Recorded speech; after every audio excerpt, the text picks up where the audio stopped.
everybody. Hello. I'm Alexa. Who here enjoys going to the dentist? I do. You do. Well, not too many people, right? Well, psychologists report that about 75% of the population experience some kind of apprehension about dental visits, and about 3 to 10% of that group experience severe anxiety about going to the dentist. So it's a pretty common thing that pretty much affects all of us. I have to admit, though, that even when it is my turn to get into the dental chair, I can feel my blood pressure rising and my hands getting a little bit sweaty. So even I don't like going to the dentist. But does anybody know how to potentially avoid any of that dental anxiety? Any ideas? Free checkup. Checkup. I'm sure most of you have been told all your lives how maintaining good oral health at home can prevent cavities, and it's true. The better levels of home maintenance are directly linked to less dental visits. From personal experience, I can assure you that flossing just once a day can keep you from having to experience some dental visits. The ADA recommends flossing once a day to keep the spaces between your teeth from becoming a haven for bacteria and plaque. And everyone should make a goal to take such good care of their teeth that their only needed dental visits are for regular cleanings. You can do that by simply brushing and flossing. Or if you can't floss because you're not at home, you can wash away the cavity-causing sugars by just rinsing with water after snacks or meals, and especially after drinking a sugary drink like soda, sweet tea, or juice. Most people aren't even aware that juice actually contains about the same amount of sugar as soda. And foods that are starchy, they turn to sugar, so they're equally as bad. Yes, like breads and cereals, crackers, cookies, fruit, and even potatoes, and pasta contain a lot of sugar that will react with bacteria and cause cavities and tartar to form.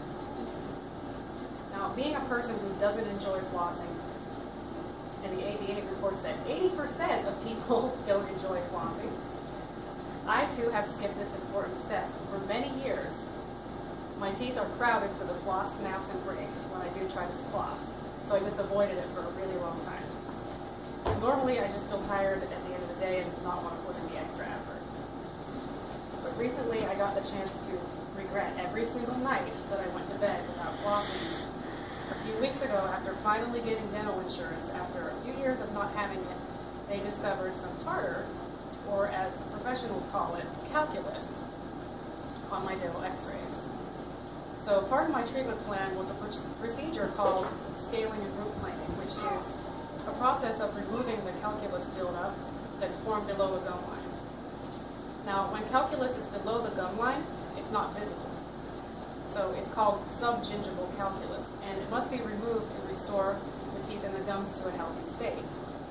And some people question if this is really necessary. For instance, my husband remarked, "My teeth felt fine before, now they hurt more." I think this is just a way for dental clinics to make more money. Being skeptical about medical advice, he wasn't convinced that he needed this treatment. So I did some research, and here's what I came up with. Because it's not visible when just looking at your teeth, dental x-rays are taken to detect the subgingival calculus. And it's kind of elusive and just hiding down there under the gums, so it doesn't seem like it's a problem, and it usually gets ignored, and sometimes until it's too late. So what happens if the calculus gets left there under the gums? Well, it causes the gums to be irritated, so they'll try to pull away from the calculus. This makes the gum kind of recede, and it forms a pocket between the tooth and the gum, which causes the calculus to continue to build up in there. And over time, the bone that supports the teeth and holds them in place also starts to recede. If this process goes undetected and untreated for a long enough time, it can lead to eventual earlier tooth loss. So to prevent the calculus from getting a foothold, scaling and root planing is performed. Since it is so painful without anesthesia, a series of about 8 to 10 shots were given throughout my mouth for the area to be cleaned. Then the dental hygienist began to scrape off the deeply embedded calculus, smoothing the tooth surfaces with scaling instruments. After this procedure, it takes a couple of days before your gums feel good again, so soreness and difficulty eating is common. They'll usually only do one side of the mouth at a time. This is a pretty commonly performed procedure, which means that many are not doing good home care. The good news is you can prevent having to get this procedure and possibly avoid the anxiety that accompanies most dental procedures. Just flossing once a day and brushing twice a day with a soft toothbrush can save you from experiencing anything physically uncomfortable at the dentist's office. It can also help tremendously if you don't have dental insurance. For those that don't like to floss because of crowded teeth, like me, there are a lot of good types of floss now that make flossing a breeze, like Glide or Listerine Ultra Clean.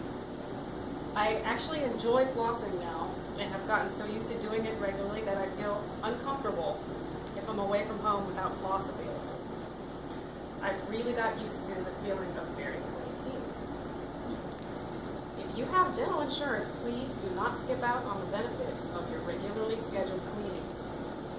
You can prevent causing yourself unnecessary anxiety, and you can prevent them from making extra money because you didn't take care of your teeth.